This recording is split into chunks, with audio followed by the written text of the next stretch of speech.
الرحيم نحمده ونصلي على رسوله الكريم أما بعد عن أبي موسى الأشعري رضي الله تعالى عنه قال قال رسول الله صلى الله عليه وسلم ألا أدلك على كلمة من كنوز الجنة فقلت بلى يا رسول الله فقال لا حول ولا قوة إلا بالله رواہ البخاری۔ حضرت ابو موسیٰ اشعری رضی اللہ تعالیٰ عنہ سے روایت ہے کہ حضور اکرم صلی اللہ علیہ وسلم نے ایک دن مجھ سے ارشاد فرمایا کہ میں تمہیں کوئی ایسا ایک کلمہ نہ بتا دوں جو جنت کے خزانوں میں سے ہے۔ میں نے عرض کیا کہ جی ارشاد فرمائیں۔ آپ نے فرمایا وہ کلمہ ہے لا حول ولا قوت الا باللہ۔ اس کلمے کو جنت کے خزانوں میں سے ایک خزانہ کہا گیا ہے۔ وجہ اس کی یہ ہے کہ اللہ تعالیٰ نے اس کلمے کے پڑھنے پر بے انتہا اجر اور ثواب رکھا ہے۔ تو جس طریقے سے جنت کا خزانہ وہ محفوظ ہوتا ہے، اسی طریقے سے مشکل وقت میں یہ کلمہ پڑھنے والے کو اس کلمے کے فوائد اور برکات حاصل ہوں گی۔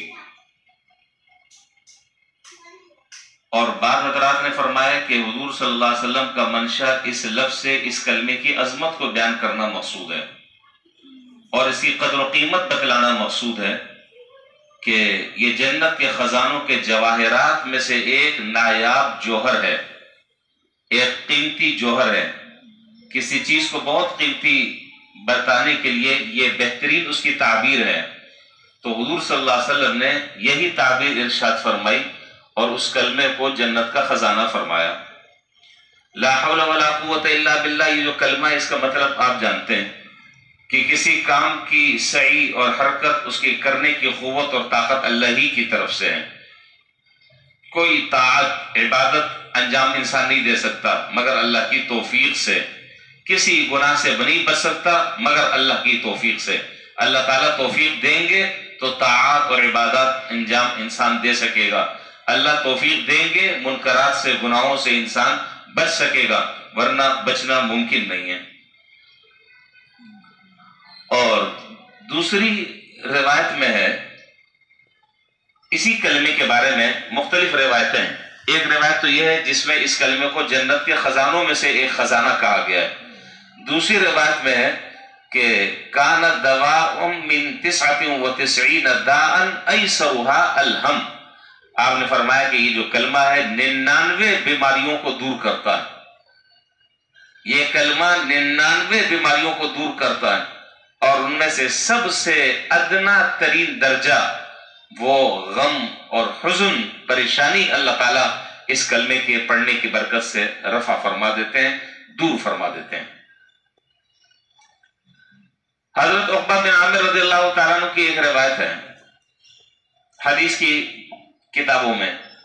حضرت عقبہ بن عامر رضی اللہ تعالیٰ عنہ فرماتے ہیں کہ جناب نبی کریم صلی اللہ علیہ وسلم نے ارشاد فرمایا کہ اللہ تعالیٰ کسی شخص کو کوئی نعمت عطا فرمائے اور وہ یہ چاہتا ہو کہ وہ نعمت اس کے پاس باقی رہے، وہ نعمت اس کے پاس باقی رہے، وہ نعمت اس سے زائل نہ ہو، تو اس کو چاہیے کہ اس کلمے کو کثرت سے پڑھے۔ اللہ تعالیٰ اس نعمت کی حفاظت فرمائیں گے، وہ نعمت اس آدمی کے پاس باقی رہے گی۔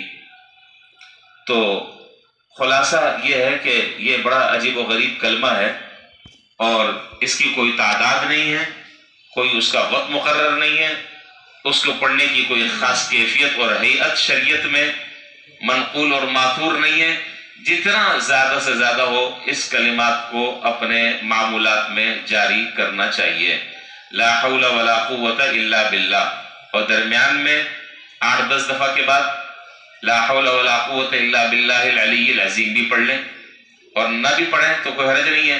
حدیث میں صرف اتنا جملہ ہے جو میں نے آپ کے سامنے ذکر کیا، لا حول ولا قوت الا باللہ، کثرت سے پڑھنے سے انشاءاللہ اللہ تبارک و تعالی بیماریوں کو بھی دور فرمائیں گے، پریشانیوں کو بھی اللہ تعالیٰ دور فرمائیں گے، اور بے شمار اس کے فائدے، نعمت کی بھی انشاءاللہ حفاظت رہے گی، اور غموم سے بھی انسان کو اس کلمے کے پڑھنے کی برکت سے چھٹکارا انشاءاللہ نصیب ہوگا۔ اللہ تعالیٰ